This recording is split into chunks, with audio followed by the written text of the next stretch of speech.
Glória a Deus. O que eu tenho para compartilhar nessa noite com vocês, às vezes não é muito bem o que você queria ouvir, amém? Mas é o que você precisa, aleluia. Fala isso pro irmão que está do seu lado. Meu irmão, Deus quer falar com você, ainda que não seja o que você queria ouvir. Deixa o Espírito Santo falar. Amém? Agora coloca a mão no seu coração, fala: Espírito Santo, fala comigo, deixa eu te ouvir, me direciona nessa noite, em nome de Jesus. Amém? Glória a Deus, irmãos. A palavra de Deus, ela é muito rica, né? E ela nos mostra, né, tudo o que nós precisamos saber. Não sei se você sabe, mas a Bíblia ela foi escrita por mais de 40 homens, em um espaço de tempo de 1500 anos. Homens diferentes, reis, escravos, pescadores, homens simples, homens ricos, os inteligentes, sábios, alguns até os mais sábios da face da terra, amém? Mas é impressionante que todas as histórias elas se conectam. Não há nada fora, não há nenhuma vírgula, né, em contradição. A Bíblia explica a própria Bíblia, amém? E ela é o seu manual de instruções. Talvez você está se perguntando hoje por que eu tenho passado por essa luta. E eu te falo, o grande segredo para a vitória está na palavra de Deus. Mas às vezes nós negligenciamos a palavra. O que Deus tem para vocês é muito grande. Mas por alguns detalhes, vocês têm negociado aquilo que Deus tem para vocês. Às vezes é algo que tem te travado, é uma percepção errada, é uma mentalidade errada, uma escassez que foi plantada na sua infância, um trauma que foi colocado e que precisa resolver. Hoje eu entrei aqui, o Espírito Santo me falou isso. O Senhor me deu alguns versículos aqui, justamente para você comparar com a sua vida, com o seu ministério, com a sua vida profissional, com a sua vida, com seus relacionamentos. Você tem desfrutado daquilo que é promessa de Deus para você? Essa é a minha pergunta. E se você não tem desfrutado, qual que é a solução, pastor? Porque eu não vim aqui para te acusar, amém, irmãos? Eu vim aqui para nós meditarmos juntos e juntos encontrarmos uma solução. Porque essa é a vontade de Deus para vocês e é a minha vontade também, ainda que ela não seja a mais importante. Se apegue só à vontade do Senhor, mas acredite, tudo que esse velho pastor aqui quer para vocês é que vocês desfrutem do melhor dessa terra, da abundância de vida, de prosperidade, de unção, de vida em abundância, sabe aquela alegria que você vira e fala para o Senhor: Senhor, o que eu posso te dar? Foi assim que Davi disse nos Salmos. Certa vez Davi estava tão assim: meu Deus, como é maravilhoso viver esse mover aqui, o que eu posso te dar em troca? Davi descobriu que ele não podia dar nada em troca, que o presente que ele podia dar para Deus, sabe o que era? Era tomar mais de Deus. E aí ele diz: já sei, tomarei do cálice da salvação. Essa é a resposta de Davi. No dia em que ele pensa dar um presente para Deus, o Espírito fala para ele: toma mais, porque eu quero te dar mais, eu quero derramar mais bênção sobre a sua vida. E talvez você não tenha desfrutado disso, irmãos. E sabe, hoje quando eu entrei aqui eu me lembrei de uma célula que eu tive há muitos anos atrás. Essa célula, ela era literalmente a expressão da escassez. Não estava ninguém, não rompia, eu pregava para as pessoas, nada acontecia, eu sempre estava sozinho. Não sei porque o Senhor me lembrou disso. Eu lembro que teve uma célula em que eu só chorei. Tinham 2 pessoas naquele dia, e eu só chorei, a célula inteira. Senhor, faz alguma coisa, e a célula inteira, 2 horas eu chorando. Mas uma coisa é fato, Deus fez algo naquele lugar. E alguma coisa tem que acontecer aqui, amém, irmãos? Mas nós não vamos sair daqui da mesma maneira que nós entramos. Você não vai negociar mais aquilo que Deus tem para fazer na sua vida, amém? Davi, ele foi tomado por uma santa indignação um dia. E foi por isso que um gigante caiu. E a história de Davi foi completamente mudada. Naquele dia, naquela célula ali, onde estava com um monte de gente medroso, um monte de gente acovardada, um monte de gente que estava fora do propósito de Deus, e o inimigo urrando, gritando. Davi se indignou, e por isso um gigante caiu. E a história de Davi foi completamente transformada em uma pedrada. Por isso a sua história, ela pode ser mudada em um só dia, amém, irmãos? Hoje, você está aqui, não é por um acaso. Deus te trouxe aqui para mudar a sua história. A Bíblia diz em 1 Coríntios 15, 57, mas graças a Deus, que nos dá a vitória por meio do nosso Senhor Jesus Cristo. Em Provérbios 21, 31, vai prestando atenção: prepare-se o cavalo para o dia da batalha, mas o Senhor é que dá a vitória. Você tem desfrutado de vitórias na sua vida? Eu sei que os levantes vão vir, que as batalhas virão, Mas a Bíblia está dizendo aqui que nós já temos a vitória. Eu te dei 2 versículos aqui, um do Velho Testamento, na Velha Aliança, e um do Novo. Mas ambos falam de vitória. Deus tem vitória para você, amém? Fala, Deus tem vitória para mim. Deus tem vitória para mim. E é isso que você tem que declarar. Você já tem que andar conforme um vencedor. Eu já tenho a vitória, não importa o tamanho do gigante, eu já sou mais que vencedor na minha vida pessoal, no meu trabalho, nos meus relacionamentos, na minha casa, mas também na minha célula, no meu ministério. Eu já tenho a vitória. É isso que o apóstolo Paulo, é isso que Salomão está dizendo. Graças a Deus, porque Ele já nos deu a vitória em Cristo Jesus. Prepara o cavalo para o dia da batalha, porque o Senhor já me deu a vitória. Ande conforme um vencedor, irmãos. Então, levanta a sua cabeça. Não adianta você andar como uma vítima da sociedade. Eu sei que abusaram, fizeram coisas com você que não deviam. Eu sei que você foi passado para trás, injustiçado. Teve coisas que você não deveria ter ouvido de pessoas que nunca deveriam ter falado para você. Mas e agora, o que nós vamos fazer com isso?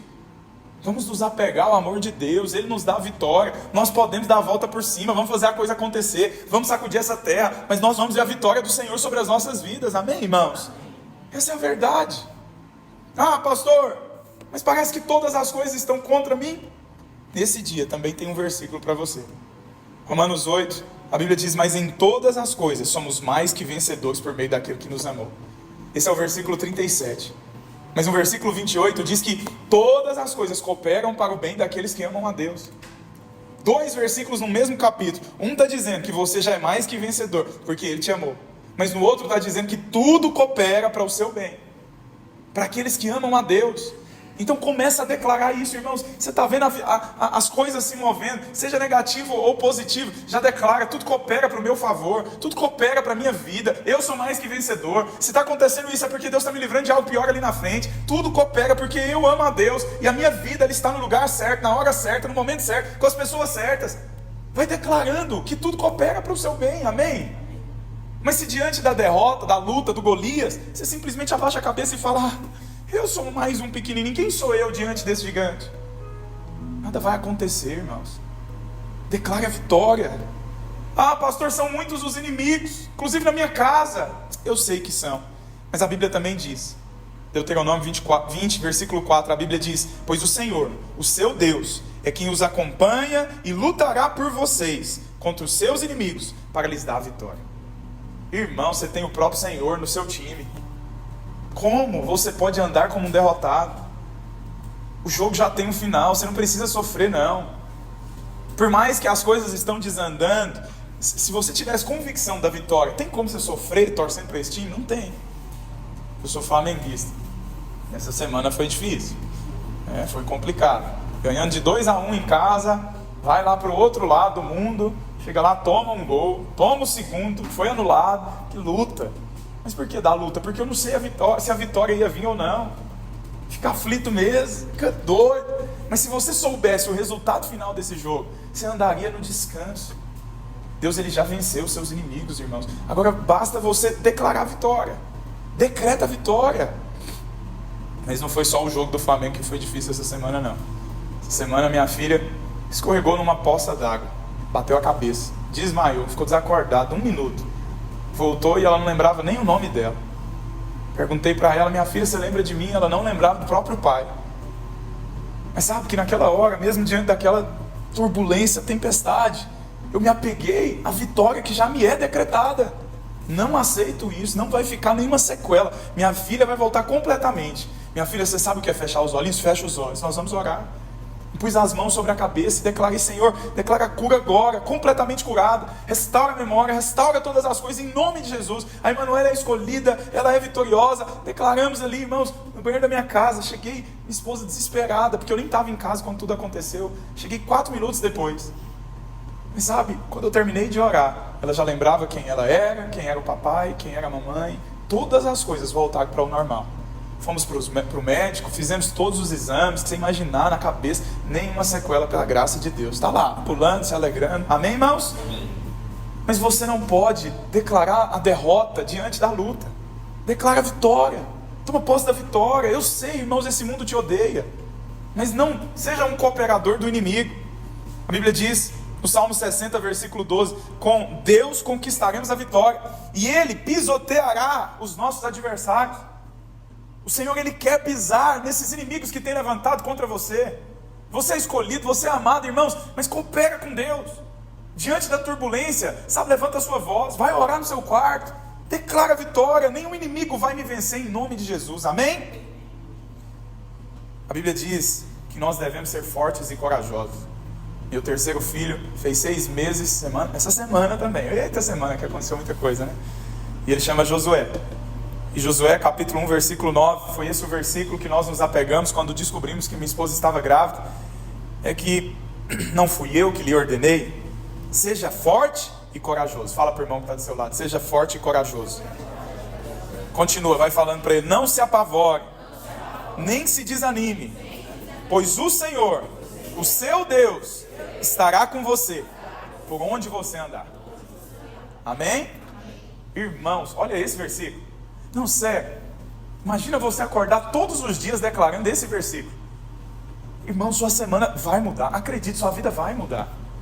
Mas você precisa se apegar à palavra. Imagina você acordar. Lembra de Josué 1:9. Eu queria que você fizesse esse experimento essa semana. Você vai acordar e vai declarar: foi o Senhor quem me ordenou, eu sou forte, eu sou corajoso, eu não preciso me apavorar, eu não vou desanimar, porque o Senhor, o meu Deus, está comigo. Onde eu andar, Ele está comigo. Onde eu entrar, onde eu sair, Ele está comigo. Essa é a minha verdade. Esse discipulado vai romper, vai avançar. As minhas células, os meus irmãos vão se multiplicar, vão crescer. O meu trabalho, a minha vida pessoal, eu vou casar, eu vou ter família. Irmãos, não tem como dar errado se você se apegar a isso com fé. Deus vai fazer, amém? Amém. Seja forte e corajoso. E por último, cante. No Salmos 98:1, a Bíblia diz: cantem ao Senhor um novo cântico, pois Ele fez maravilhas. A sua mão direita e o seu braço santo lhe deram a vitória. Oh, irmãos, isso é tão poderoso. Quero te dar uma dica. Eu sei que tem pessoas aqui passando por lutas esses dias. O Espírito Santo me falou, quando eu entrei aqui, diante da luta, se você não sabe o que fazer, cante. Escolha um cântico espiritual e comece a cantar para o inferno ouvir. Canta. Cantar faz bem. Se você não sabe o que orar nesse dia, cante. O cântico é algo que o inferno ele não consegue entender, sabia? Quando Paulo e Silas estavam ali na prisão, depois de ter tomado uma surra daquelas, sido arrastados na cidade, eles não entendem. O diabo provavelmente estava comemorando. Paulo e Silas estavam no cárcere da prisão. Eles não estavam na prisão com os presos comuns, eles estavam no esgoto ali da prisão. De repente eles começaram a cantar. Oh, irmãos, o inferno para nessa hora. Para, todo o plano do inferno, do diabo, para. Mas Deus começa a agir. E as cadeias estremeceram naquele dia. E um milagre aconteceu. Então, diante do mover do diabo, cante, porque o mover de Deus vai invadir e vai mudar todas as coisas. Amém? Cantar, há poder quando nós cantamos. Eu quero finalizar minha palavra porque eu acho que hoje é dia de cantar. Eu acho que vocês deviam cantar para o inferno ouvir, para esses gigantes que estão se levantando na vida de vocês e nesse discipulado estremecerem e caírem nesse dia. Amém? Hoje é dia de nós cantarmos um cântico de vitória. Hoje é dia de você adorar o Senhor, mesmo diante das batalhas. E você cantar como alguém que já tem a vitória. Amém, irmãos? Eu quero te falar o que você faz. Pastor, o que eu faço então, diante das lutas? Eu vou te dar 4 dicas, que são importantíssimas. A primeira, vai para a Bíblia, vai para a palavra de Deus. Leia a palavra, entenda a palavra e confesse a palavra. Eu vou enviar esses versículos para o Mateus, ele vai te enviar, cada um deles que nós falamos aqui hoje. Você vai ter uma semana diferente. Você vai declarar esses versículos, amém, irmãos?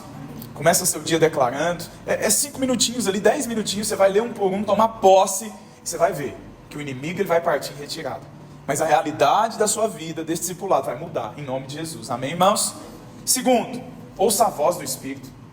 Depois de declarar a palavra, escute o que o Espírito está te direcionando. Deixa ele falar. A voz do Espírito ela é doce, ela é suave, ela não é condenatória. Ela te impulsiona. Ela até te mostra o que está errado. Mas sabe, o Espírito não te chama de mentiroso.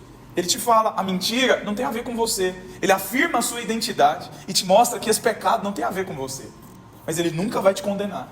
Talvez você está aqui triste hoje porque você tem escutado a voz do diabo, que tem te condenado, que tem deixado você triste. Terceiro lugar, ore em línguas. Experimente orar em línguas. Gaste tempo orando em línguas. Ô irmãos, a oração em línguas, ela tem poder para mover as coisas. Você não tem que entender nada não. Só abre a boca e vai orando, orando, orando, orando. Indo para o seu trabalho, indo para a escola, indo para a faculdade. Vai orando, vai orando. E vai orando, vai orando. Você vai ver que o Espírito Santo vai te fortalecer. Ele vai te dar força, ele vai te dar direção. Mas ore em língua. E o quarto, que é o que eu já te dei a dica, né? Aqui, cante, cante. Deixa um cântico fluir através de você, em nome de Jesus. Amém, irmãos? Aleluia! Eu queria então que nós cantássemos ao Senhor. Vamos ficar de pé? Coloca uma canção para nós, Mateus. Oh, Espírito Santo de Deus, fecha os seus olhos. Senhor, eu sinto que o Senhor quer mudar os tempos na vida desses irmãos. Eu sinto que o Senhor tem algo novo para fazer neste lugar. Oh Deus, e nós queremos entregar a nossa casa, o nosso coração. Oh Deus, o nosso ministério. Queremos entregar, oh Deus, as nossas vidas nas suas mãos. Queremos, ó Deus, confiar completamente, descansar, ó Deus, no Senhor. Espírito Santo, queremos ser movidos através do Senhor nesses dias. Move nesse lugar, move através desses irmãos. Cante ao Senhor este cântico. Levante a sua voz. Declare a sua vitória. Declare aquilo que você quer ver nesses dias. Espírito Santo de Deus, move nesse lugar. Te damos liberdade, te damos liberdade. Faz o nosso meio, em nome de Jesus.